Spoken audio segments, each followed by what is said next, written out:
আসসালামু আলাইকুম ভিউয়ার্স, কেমন আছেন? আশা করি ভালো আছেন। আমি বরাবর মতো আরেকটা টপিক নিয়ে উপস্থিত মোহাম্মদ ইসমাইল, ইলেকট্রিক অ্যান্ড প্লাম্বারের পক্ষ থেকে আবারও নিত্য নতুন ভিডিও নিয়ে আমি উপস্থিত। আজকে আমরা হাই কমের একটা সেটিং করব আপনাদেরকে নিয়ে। সাথে থাকুন, দেখতে থাকুন। আমি আসলে শুরু থেকে শেষ পর্যন্ত আপনাদেরকে পুরোটা ভিডিও একটু জেড কাজ করে দেখানোর চেষ্টা করব। তো আপনার সাথে থাকবেন অবশ্যই। ভিডিওটা যদি আপনাদের ভালো লাগে অবশ্যই ট্যাবলেটে শেয়ার করে রাখবেন। আর অবশ্যই যদি ভিডিওটা আপনাদের প্রয়োজন মনে হয় বা আপনারা ভিডিওটা যদি ভালো লাগে আপনাদের, তাহলে শুরু থেকে শেষ পর্যন্ত অবশ্যই আপনারা যে মন দিয়ে এই ভিডিওটা দেখেন, তাহলে হয়তো আপনাদের এই কোনো একটা উপকারে আসতে পারে হয়তো এই কাজটা। তো সাথে থাকুন, দেখতে থাকুন ব্যাস। আমি আসলে এক এক করে প্রত্যেকটা কাজ আপনাদেরকে দেখানোর চেষ্টা করব। সাথে থাকুন, দেখতে থাকুন। প্রথমে কারণটা আমি দেখলাম, অবশ্য খুলে নিলাম।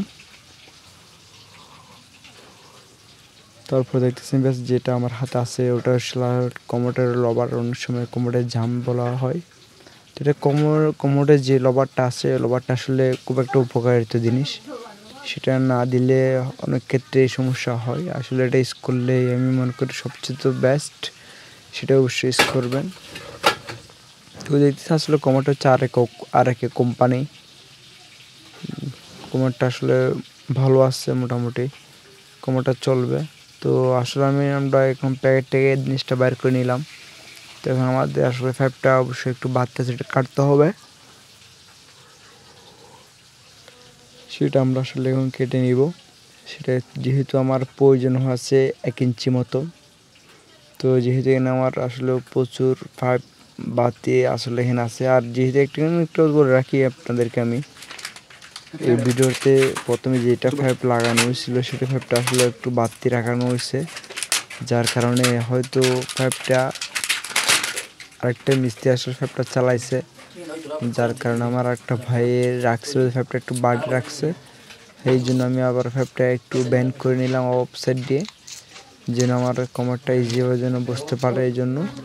তো এখন আমি জিনিসটা আসলে একটা জিনিস ফিট করতেছি। তো এখানে যেহেতু দেখতেছি জিনিসটা আমার একইভাবে আসতেছে না, এই জন্য আমি অফসাইড দিয়ে পাইপটা দিয়ে নিয়ে আসলাম। আর এখন যেগুলো দেখতেছেন আমি আসলে যে লবার থেকে যে প্লাস্টিক যে কাগজগুলো উঠাইতেছি, এটা হচ্ছে লবারটা। এই লবারটা থাকলে আসলে কোমরের জন্য খুব একটা উপকারিত। সেই লবারটা এখন আমরা বসে দিব। আমাদের যেহেতু পাইপ কাটানো শেষ, দেখতেছি এটা এখানে আসলে একটা অফসাইড ইউজ করছি আমি। অফসাইডটা যেহেতু আগে পাইপটা একটু ব্যাকা হয়েছে, এই জন্য অফসাইড দিয়ে আমি এদিকে নিয়ে আসছি। তো দেখতেছি আমি লবারটা লাগাই দিলাম। লবারটা এখন অলরেডি আমি লাগাই দিচ্ছি বেশ। এখানে আমি কোমরটা একটু আসলে যেহেতু কোমরটা খুব ভারী, আমি নিজে কাজ করতেছি বেশ। একলা কোমরটা বসাতে খুব কষ্ট দিচ্ছে আমার। তো কোমরটা যদি আসলে পাইপটা যদি বরাবর একটু জাতা দিবেন, জাতা দিলে অবশ্য বসে যাবে। আর যেহেতু আমি এখানে আপনাদের একটা জিনিস দেখাইলাম না, সেটা হচ্ছে আপনার এখানে এই কোমরের নাটগুলো ডিল করে রাখছি আমি আগেই। এগুলো আগেই ডিল করে রাখি আমি আসলে কোমরটা ফিট করছিলাম। তো এখন আমি কোমরটা আমার ফিট করা কমপ্লিট। এখন আমি উপরে যে কোমরের ঢাকনাটা, ওই ঢাকনাটা ফিট করব। তো এটা কেমনে ফিট করে আমি আপনাদেরকে অবশ্যই দেখাইতেছি। বিয়াস সাথে থাকুন, দেখতে থাকুন অবশ্যই। আপনাদের আরেকটা কথা বলে রাখি, তারপর না বললেই নয়, যারা এখনও আমার চ্যানেলটা সাবস্ক্রাইবার করেন অবশ্যই আমার চ্যানেলটা সাবস্ক্রাইবার করে দিয়ে যাবেন।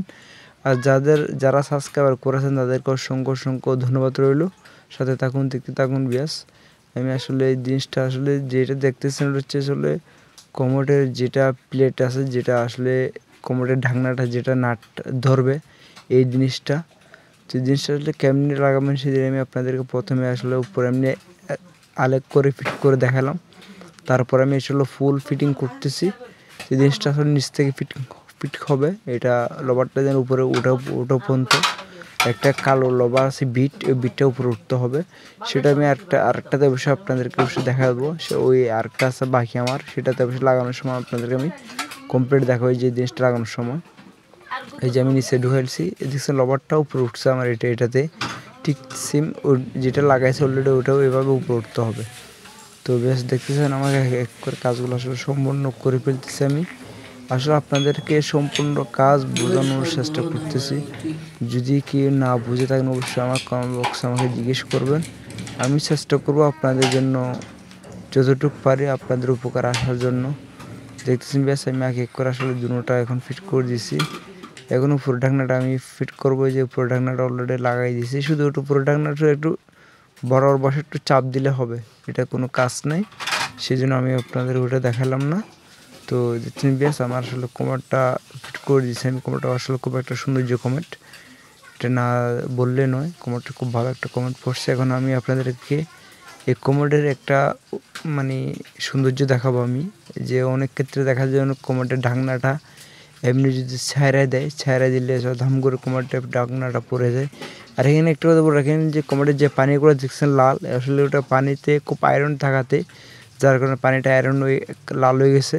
আর এটা মনে করি না যেটা ইউজ করছে, এটা পানিটা আসলে এরকম আয়রন থাকার কারণে ফাইবের ভিতর এরকম পালাস ঠাঙ্গি দিয়ে পানিটা বাইরে এসে দেখতেছেন বিয়াস। কমেন্টের আসলে যেটা বলতে চাইছিলাম ঐতিহ্য, যে দেখছেন বিয়াস এই কমেন্ট আসলে গুণাগুণ হচ্ছে এটাই, মানে কমেন্টের ঢাকনাটা আস্তে আস্তে নামবে, কোনো ফেরা নেই বা কোনো ঝামেলা হবে না। অনেক ক্ষেত্রে দেখা যায় কমেন্টের ঢাকনাটা নামানোর সময় ধাম করে পড়ে যায়। সাথে থাকুন, ভালো থাকুন, অবশ্যই অন্য ভিডিও নিয়ে আপনাদের সাথে দেখা।